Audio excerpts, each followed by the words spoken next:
Howdy, partner. It's R.E. Bob Smith, co-founder of the world-famous Houston Astros, here to share with you a bit of Texas baseball history. As there's no sound with this rare film footage I'm about to show you, I will help explain what's going on to commemorate this special day.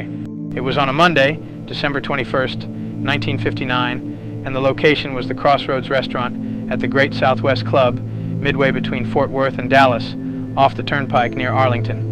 This served as the scene for our news conference and luncheon featuring veteran baseball official and president of our newly organized Continental League, Branch Rickey. Here arrives Branch, smoking on his trademark cigar, accompanied by our league's founder, Bill Shea. And that's J.W. Bateson, owner of the Dallas Rangers, taking his seat, and then Branch doing the same.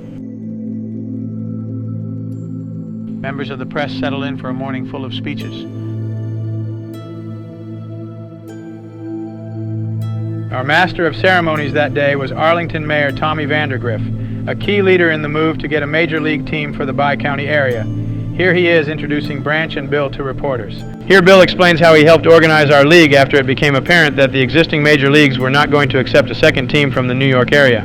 Bill told the press that he had been working with the chairman of our Houston Sports Association, Craig Cullinan, and our executive secretary, George Kirksey, along with Alan Russell, owner of the Austin Senators minor league team, to land the DFW area as our 7th franchise.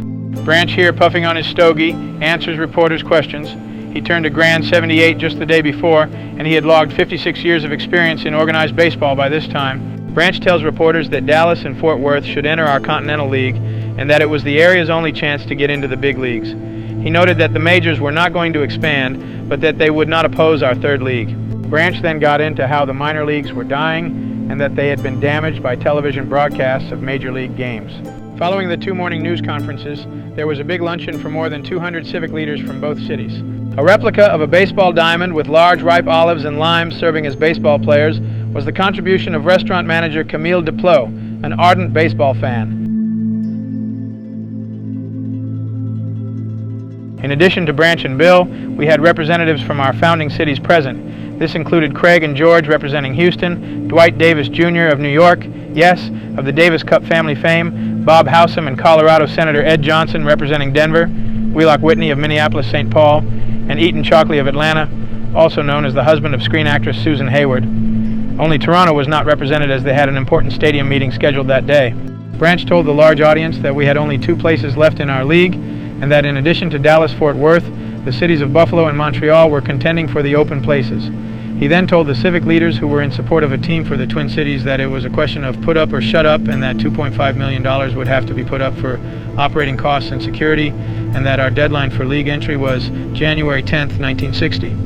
Bill Shea, Alan Russell, and Mayor Vandergriff closed the pitch by saying that the next step was to form committees, made up of key personnel who could begin lining up investors.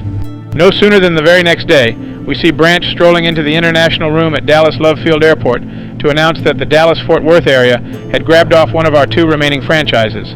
The announcement followed a 3-hour meeting in Fort Worth between Branch, J.W. Bateson, and Amon Carter Jr. Branch explained that things took an explosive turn and that J.W. and Amon accepted jointly the financial responsibility required to secure a franchise in our league.